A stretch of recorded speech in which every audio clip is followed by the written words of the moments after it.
un lancement, celui d'une campagne d'assainissement au niveau des 9 Muqata'a de Nouakchott. Coup d'envoi ce soir donné par le ministre de l'Intérieur et de la décentralisation. Une visite, celle du ministre de la Santé aujourd'hui dans certaines infrastructures sanitaires, comme on dit, Cheikh Zayed et l'amitié. Et des pluies ces dernières 24 heures sur certaines de nos wilayas, 7 en tout, et c'était donc la nuit dernière. Voilà pour les titres de votre journal et c'est parti. Mesdames, Mesdemoiselles, Messieurs, bonsoir et bienvenue à votre 21h30 de ce samedi 17 août 2019 que nous commençons donc par cette campagne d'assainissement au niveau des 9 Muqata'a de Nouakchott. Coup d'envoi ce soir à partir donc de la routière donnée par le ministre de l'Intérieur. Une campagne qui va durer 5 jours et tous les moyens ont été mobilisés pour sa réussite. Précision sur cette campagne et le lancement de cette campagne avec Mohamed El-Amin Bekkar. Sur l'instruction du président de la République, son Excellence, M. Mohamed Ould Cheikh Ghazouani, conscient de la nécessité de mettre terme au phénomène d'état d'immondice au niveau de la ville de Nouakchott, les pouvoirs publics ont décidé d'enclencher une dynamique nouvelle dont l'objectif est de mettre fin à ce phénomène. Et dans ce cadre, le ministre de l'Intérieur et de la décentralisation a supervisé ce soir, en compagnie du chef d'état-major général des armées, le lancement d'une vaste campagne de nettoyage de la capitale, conformément à un plan de travail qui va durer 5 jours. Cette opération sera exécutée en collaboration avec le Conseil régional de Nouakchott, l'Armée nationale et l'Union du patronat mauritanien. Il va de soi qu'une opération comme celle-ci ne représente pas une solution définitive à ces fléaux, mais émane d'une volonté réelle et pratique visant à atténuer de façon provisoire les souffrances de la population de Nouakchott en attendant l'élaboration d'une stratégie définitive d'éradication de ce phénomène. Aussi, les pouvoirs publics invitent-ils les populations de Nouakchott à faire preuve de responsabilité et d'engagement positif avec cet effort en vue de donner à notre jeune capitale les visages qui lui sied.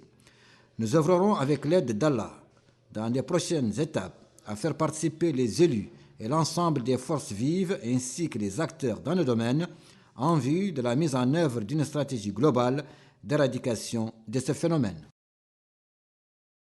Voilà donc pour le lancement ce soir de cette campagne d'assainissement au niveau des 9 Muqata'a de Nouakchott, coup d'envoi donné par le ministre de l'Intérieur et de la décentralisation, une campagne qui va durer 5 jours. Le ministre de l'Intérieur et de la décentralisation, hier devant les élus locaux, la politique de décentralisation et du développement local constitue un choix stratégique et occupe une bonne place dans le projet de développement du président de la République, Mohamed Ould Cheikh El-Ghazouani. Donc, c'était une première sortie du ministre de l'Intérieur et de la décentralisation. Qu'est-ce qui a marqué cette première sortie, Mohamed El-Amin Bekkar? Le ministre de l'Intérieur et de la décentralisation, Mohamed Salem El Merzoug, a marqué sa première sortie par 2 réunions de prise de contact successives. La première avec les présidents des conseils régionaux. Il a appelé ses interlocuteurs à prendre toutes les dispositions pratiques et rapides afin de traduire en action concrète la politique de décentralisation et de développement local, affirmant qu'il s'agit là d'un choix stratégique et irréversible. Il a invité les présidents des conseils régionaux chargés de cette mission à constituer des comités restreints en vue de dynamiser et d'accélérer le rythme d'exécution des activités du département. C'est une réunion de prise de contact au cours de laquelle le président m'a donc chargé de vous transmettre ses sincères salutations et sa forte, ferme volonté de donner corps à la décentralisation qui est pas un choix de convenance mais un choix stratégique pour le pays, et que nous avons pris connaissance de l'ensemble des textes récents qui ont été pris et qui ont en effet apporté des réponses aux problèmes factuels qui étaient posés. Et on va s'attacher ensemble à les résoudre de façon graduelle en fonction de son opportunité et qu'il compte sur vous d'abord pour le soutien de son programme électoral qui a été plébiscité par une majorité du peuple mauritanien dès le premier tour de la dernière élection présidentielle et qui est devenu aujourd'hui un projet collectif qu'on doit tous porter et que dans ce cadre, il pense que ce qu'on appelle les pouvoirs publics, c'est-à-dire le gouvernement, l'Assemblée nationale, les collectivités territoriales, doivent, chacun en ce qui le concerne, prendre en charge la partie qui lui revient pour lui donner compte. Mais chacun à sa place, bien entendu. Et que je souhaite que vous nous désigniez donc une commission avec laquelle on va faire donc une feuille de route précise pour résoudre un à un les problèmes qui sont posés. J'ai évoqué à la veille de notre réunion hier avec le Premier ministre des quelques problèmes pendants que j'ai évoqués mais de façon informelle avec quelques frères et amis ici et auxquels on va apporter des réponses rapides. Mais que la première étape me semble être d'abord l'ancrage territorial de chaque conseil régional au niveau de son propre territoire, c'est-à-dire une présence, une vraie visibilité. Et c'est à partir de là, il faut qu'on puisse avancer assez rapidement ensemble et que j'espère qu'on va arriver à un niveau de responsabilité requis. Je crois qu'on peut toujours trouver une issue à chacun des problèmes qui sont donc posés, qui tiennent compte à la fois de la nécessité de dérouler notre processus de décentralisation tel que, parce que le fait de créer la région, c'est un approfondissement de la décentralisation. De leur côté, les présidents des conseils régionaux se sont dit heureux de participer à cette rencontre et exprimer leur disponibilité à contribuer sans condition à la mise en œuvre du programme politique du président de la République, Mohamed Cheikh Al-Ghazouani, et de réaliser les objectifs pour lesquels les conseils régionaux ont été créés, relevant à cet égard qu'il est grand temps de commencer à travailler pour réaliser les objectifs visés de concert avec les différents services et départements intéressés. La deuxième réunion du ministre de l'Intérieur et de la décentralisation était avec l'Association des maires de Mauritanie. Là aussi, Mohamed Saloum Merzoug s'est appesanti sur l'importance de la décentralisation et du développement local dans le projet politique du président de la République, Mohamed Cheikh Al-Ghazouani. Il a souligné l'importance du rôle des maires dans l'exécution des différents programmes et politiques destinés au développement local, appelant à l'accélération du rythme des actions à entreprendre et suggérant dans ce cadre la création d'un comité restreint qui servira à étudier des cellules de coordination entre l'association et le ministère. Pour sa part, le président de l'association des maires de Mauritanie, Sidi Ahmed Ould Mehmed, a loué l'initiative du ministre qu'il a qualifiée de positive, estimant qu'elle représente un indicateur du sérieux des autorités dans l'exécution urgente du projet politique du président de la République et réaffirmant la disponibilité complète des maires à jouer le rôle qui leur incombe dans ce domaine. Il a demandé d'opérer une réforme au niveau des communes et de leur accorder les compétences et les moyens nécessaires leur permettant de mener à bien leur mission et d'exercer les attributions qui sont les leurs au terme de la loi, de concert avec les autres partenaires concernés par ces politiques et programmes intéressant le développement local et d'élever tous les obstacles qui s'érigent sur cette voie. Voilà donc pour ces deux réunions qu'a présidé le ministre de l'Intérieur et de la décentralisation hier, des réunions séparées bien entendu avec les maires et avec les présidents des conseils régionaux. L'occasion pour lui, bien entendu, je le disais tout à l'heure, de souligner que la politique de décentralisation et du développement local constitue un choix stratégique et occupe une très grande importance particulière dans le programme du président de la République. Son collègue de l'Intérieur lui aussi a insisté sur l'importance accordée par le président de la République, M. Mohamed Cheikh Al-Ghazouani, au secteur de la santé C'était aujourd'hui à l'issue d'une visite d'information qu'il a effectuée dans 2 structures sanitaires, à savoir l'hôpital Cheikh Zayed et l'hôpital de l'Amitié. Le ministre qui a insisté également sur un autre point, à savoir le comportement exemplaire vis-à-vis des patients, compte rendu Melika Naqli.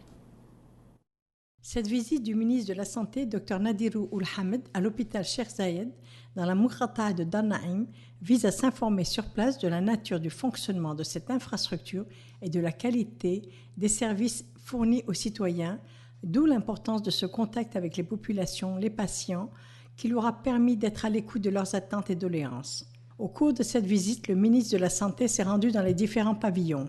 Il a reçu d'amples explications données par le directeur de l'hôpital et ses collaborateurs quant à la mission de cette infrastructure sanitaire, sa collaboration avec l'hôpital national, les équipements mis en place et les différents services disponibilisés. Le ministre a visité le service des urgences, le pavillon de la maternité, de la pédiatrie, l'hospitalisation, le service de dialyse, de cardiologie et la radio. À la fin de sa visite, le ministre a tenu une réunion avec les membres du staff médical, ce qui leur a permis d'exposer les contraintes et difficultés auxquelles ils font face afin d'y trouver remède.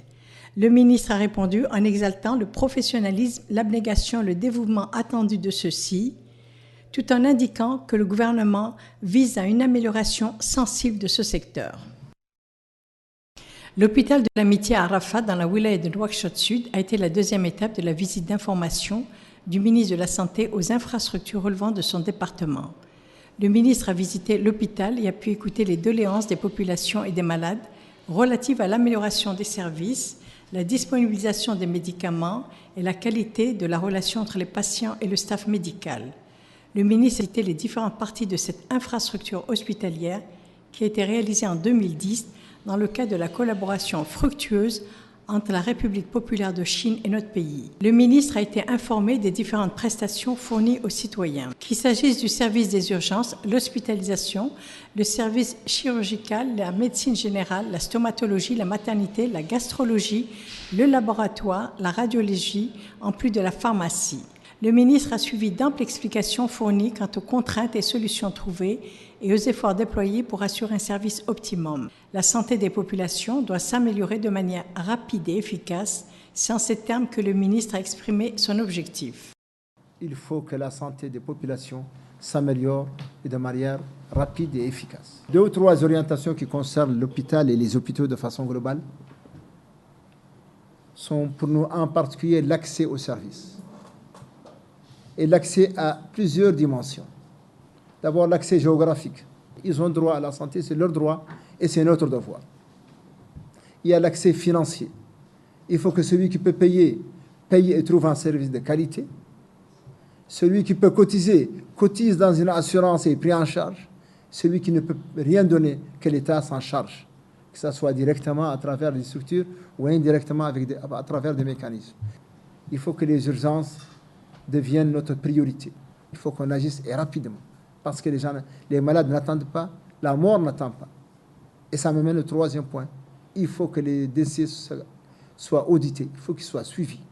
Il faut que tout décès, maternel ou non maternel, infantile ou âgé ou personne âgée, qu'on puisse savoir c'est quoi la cause.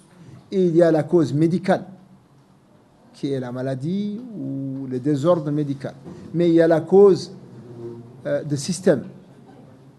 C'est de dégager pourquoi. Qu'est-ce qui nous a manqué qui aurait pu permettre d'éviter cette mort? Au moins pour qu'on puisse prendre les mesures qu'il faut pour qu'elles ne se répètent pas. Au plus, pour qu'on situe les responsabilités.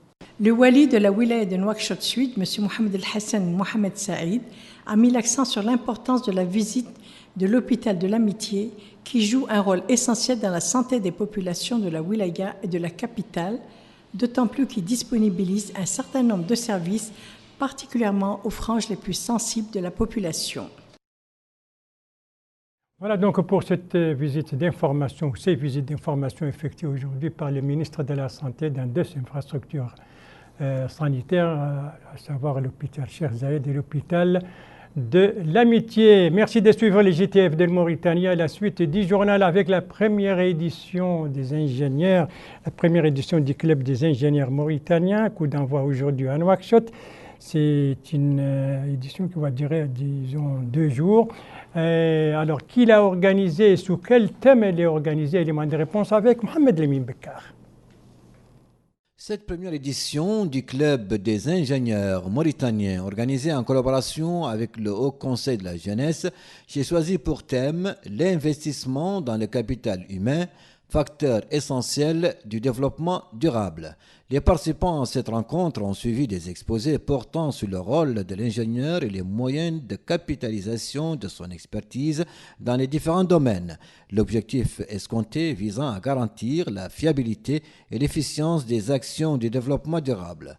Dans une allocution prononcée pour la circonstance, le président de la commission gouvernance et membre du Haut Conseil de la jeunesse a indiqué que l'organisation de ce colloque, le premier du genre dans notre pays, vise à impulser l'action de la jeunesse et à l'impliquer davantage dans le processus de réflexion et d'action pour garantir un essor rapide du pays. Bahida Oul-Khatri a ajouté que l'orientation de l'investissement vers les ressources humaines, le développement des capacités et le renforcement de l'expertise nationale demeure la pierre angulaire de toute œuvre de développement durable. Il a enfin appelé les participants à formuler des recommandations pertinentes et réalisables allant dans le sens d'une plus grande valorisation des compétences nationales, particulièrement de la jeunesse du pays. De son côté, le secrétaire général du Club des ingénieurs mauritaniens, il a mis en exergue les efforts consentis par le Conseil de la jeunesse pour le succès de cette première édition du Club des ingénieurs mauritaniens. À noter qu'une exposition sur la thématique est organisée en marge des travaux de ce colloque. On va parler à présent de la pluviométrie. Vous savez qu'hier, sur l'ensemble du territoire national, il y avait une prière pour la pluie. Et quelques heures plus tard, coïncidence ou pas, en tout cas, il y a eu de la pluie sur certaines de nos wilayas de l'intérieur. 7 de nos wilayas de l'intérieur ont été arrosées. Alors, les hauteurs des pluies enregistrées et les localités concernées, les voilà.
Voilà pour les pluies enregistrées ces dernières 24 heures dans 7 de nos wilayas à l'intérieur, à savoir les deux Hauts de la Saba, le Gorgol, le Brakna, le Tagan et bien entendu le Guidimara. Pas encore de pluie à Nouakchott.